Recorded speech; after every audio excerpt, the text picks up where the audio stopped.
எங்கே தற்போது ஒரு முக்கிய தகவலை பார்த்து கொண்டிருக்கிறோம்.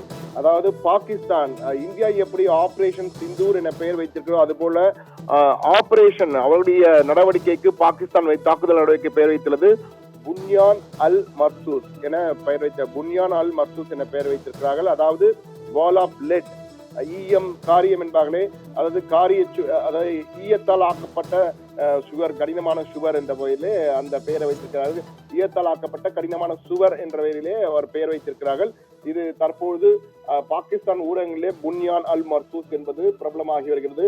சிந்தூருக்கு பதிலடியாக தற்போது புன்யான் அல் மர்சூஸ் என கூறுகிறார்கள். ஆனால் இது ஒரு பக்கம் நியூயார்க் டைம்ஸ், அமெரிக்காவில் நியூயார்க் டைம்ஸ் பத்திரிகை இந்த தகவலை வெளியிட்டிருக்கிறது.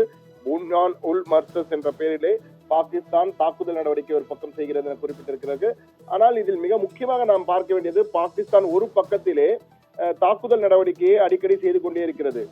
சும்மா இருக்கும் இந்தியாவை தூண்டிவிட்டு போருக்கு வா என்று அழைப்பது போல ஒவ்வொரு செயலையும் செய்து கொண்டிருப்பது ஒரு பக்கம் நயவஞ்சகமாக செயல்பட்டுக் கொண்டிருக்கிறது. மறுபக்கத்திலே பாகிஸ்தானுடைய சதி தற்போது பட்டவர்த்தமாக அம்பலமாக இருக்கிறது. ஒரு பக்கம் நயவஞ்சகமாக போருக்கு இந்தியா வரவழைக்கும் வகையிலே அவர்களை தூண்டும் வகையிலே தொடர்ந்து தாக்குதல்களை, கிட்டத்தட்ட நேற்று மட்டும் இந்தியாவின் எல்லை பகுதியில் 26 இடங்களிலே ஏவுகணை வீசியும் ட்ரோன்களை தொடர்ந்து அனுப்பியும் தாக்குதலை தொடங்கி இருக்கிறது. இதனால் இந்தியா பதிலடி கொடுத்துக் கொண்டிருக்கிறது. ஆனால் தற்போது ஒரு பக்கம் இதை செய்து கொண்டு மற்றொரு பக்கத்திலே அமெரிக்காவின் வெளியுறவு செயலாளராக இருக்கும் அமைச்சர் என்ற அந்தஸ்தில் இருக்கக்கூடிய வெளியுறவு செயலாளரான மார்க்கோ ரூபியோவிடம் எப்படியாவது இந்தியாவுடன் பேசி சமாதானத்துக்கு கொண்டு வாருங்கள், போரை நிறுத்துவோம், எங்களுக்கு அதிக பாதிப்புகள் ஏற்பட்டுக் கொண்டிருக்கின்றன, மக்கள் எங்கள் மீது நம்பிக்கை எழுந்து கொண்டிருக்கிறார்கள், எனவே போரை நிறுத்துவதற்கு சமரசத்திற்கு ஏற்பாடு செய்யுங்கள் தூது போகிறது. அவர்களிடம் மட்டுமல்ல, பிரான்ஸ், இத்தாலி, சைனா, ரஷ்யா என எல்லா நாடுகளுக்கும் தொடர்ந்து பேசிக் கொண்டிருக்கிறது பாகிஸ்தான். எப்படியாவது இந்த போரை நிறுத்துங்கள், இந்தியாவுக்கு அழுத்தம் கொடுங்கள், அழுத்தம் கொடுத்து போரை நிறுத்துங்கள், எங்களால் தாக்கு பிடிக்க முடியவில்லை என்ற வகையிலே ஒரு பக்கத்திலே கெஞ்சி கொண்டிருக்கிறது மற்ற நாடுகள் என்ற தகவலும் தற்போது உறுதியாக்கப்பட்டிருக்கிறது. எனவே இரட்டை வேடம் போட்டுக் கொண்டிருக்கிறது பாகிஸ்தான் என்பது தற்போது அம்பலமாய், ஒரு பக்கம் நயவஞ்சகமாக தாக்குதல், மறுபக்கத்திலே போரை நிறுத்தங்கள் என சமரசத்திற்கு தூதுவிட்டுக் கொண்டிருக்கிறது. இது அதனுடைய இரட்டை வேடத்தை மீண்டும் அம்பலப்படுத்தியிருக்கு. ஏற்கனவே தீவிரவாதிகள் இல்லை எங்களிடம் என்று கூறிக்கொண்டு தீவிரவாதிகளை வளர்த்துவிட்டு அவர்களுக்கு எல்லா வசதிகளையும், ஒரு பிரதமருக்கு கொடுக்கின்ற வசதியை எல்லாம் ஒரு தீவிரவாதிக்கும் கொடுக்கும் வகையிலே பாகிஸ்தான் அவர்களை அந்த அளவுக்கு பார்த்துக் கொள்கிறது.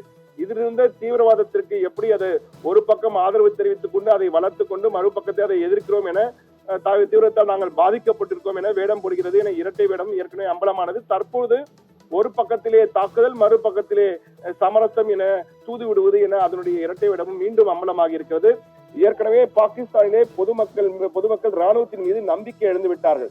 என்றால் பாகிஸ்தானின் முக்கிய விமானப்படை தளங்கள் ராவல்பிண்டியில் தான் ராணுவத்தினுடைய தலைமையகம் இருக்கிறது.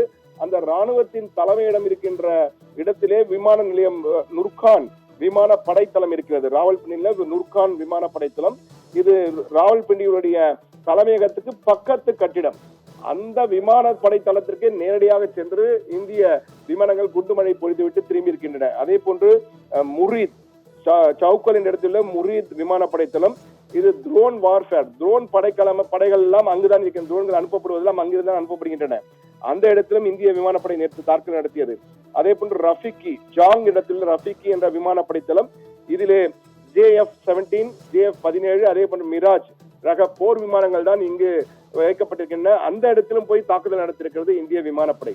எனவே இந்திய முக்கிய ராணுவ நிலைகள் மீது எளிதாக வந்து இந்திய விமானப்படைகளும் இந்திய ட்ரோன்களும் இந்திய ஏவுகணைகளும் தாக்குதல் நடத்தி பார்க்கும்போது பாகிஸ்தான் மக்களுக்கு அந்நாட்டு ராணுவத்தின் மீது நம்பிக்கை இழந்து வருகிறார்கள். இவர்களால் நம்மை காப்பாற்ற முடியாது, இவர்கள் வேண்டுமென்றே திட்டமிட்டு போர் செய்கிறார்கள். ஆசிம் முனீர் தன்னுடைய சுய லாபத்துக்காக, சொந்த லாபத்திற்காக மத ரீதியாக மக்களை தூண்டி, ராணுவத்தை தூண்டி இந்த தேவையற்ற போரினை உருவாக்குகிறார். ஏற்கனவே சாப்பிடுவதற்கே பணம் இல்லாத நிலையில் பொருளாதாரம் திண்டாடி கொண்டிருக்கும் பாகிஸ்தானிலே இப்படி ஒரு போர் இந்த நேரத்திலே தேவையா என்ற வகையிலே தற்போது பொதுமக்கள் வெளிப்படையாக பேச ஆரம்பித்து விட்டார்கள். இதனால் தான் தற்போது ஆசிம் முனீர் என்ன செய்திருக்கிறார் என்றால், சுப்ரீம் கோர்ட், அந்நாட்டு சுப்ரீம் கோர்ட்டிடம் ஒரு வழக்கினை போட்டு தனக்கு எல்லா அதிகாரங்களும் கொடுக்க வேண்டும், மார்ஷியல் லா, அதாவது ராணுவ ஆட்சி என்பது போல ராணுவ சட்டத்தை அமல்படுத்துவோம் என்று அந்த உரிமையை எப்படியோ போராடி சுப்ரீம் கோர்ட் மூலமாக தனக்கு சாதகமாக தீர்ப்பினை பெற்றிருக்கிறார். இதனால் அவர் நினைத்ததை எல்லாம் அவரால் செய்ய முடியும். அவருக்கு எதிராக யாராவது பேசினால் மற்ற சட்டங்கள் எல்லாம் செல்லுபடியாகாது, நேரடியாக அவரை பிடித்து ராணுவ கோர்ட்டுக்கு அழைத்து ராணுவத்தின் மூலமாக சிறையில் அடைத்து விடுவார்கள். அந்த அளவுக்கு அதிகாரத்தை தற்போது ஆசிம் முனீர் பெற்றிருக்கிறார். ஆசிம் முனீர் தன்னுடைய சுய லாபத்துக்காக இது போன்று தேவையற்ற போரினை உருவாக்கி பாகிஸ்தானையே உருக்குலைக்கிறார் என்ற வகையிலே அவருக்கு எதிராகவும் அவரது ராணுவத்திற்கு எதிராகவும் தற்போது பொதுமக்கள் வெளிப்படையாகவே விமர்சனம் வைக்க ஆரம்பித்திருக்கிறார்கள். தற்போது விமர்சனம் வைத்தால் கைது என்பதால் சமூக வலைதளங்களில் வெளிநாடுகளிலிருந்து அந்த செய்திகளை அனுப்புங்கள் என தன்னுடைய உறவினர்களுக்கு எல்லாம் மற்ற நாடுகளில் உள்ளவர்களுக்கெல்லாம் தற்போது அவர்கள் வேண்டுகோள் வைக்கும் சூழலும் உருவாகி இருக்கிறது.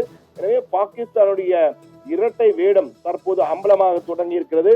ஆனால் அவருடைய அந்த ஆபரேஷன் சிந்தூருக்கு எதிராக அவர்கள் நடத்தும் ஆபரேஷன் புன்யான் அல் மர்சூஸ் என்பது எந்த அளவுக்கு எடுபடும் என்ற நம்பிக்கை அந்த ஊர் மக்களிடமே இல்லை என்பதுதான் யதார்த்த நிலையாக இருக்கிறது நேயர்களே.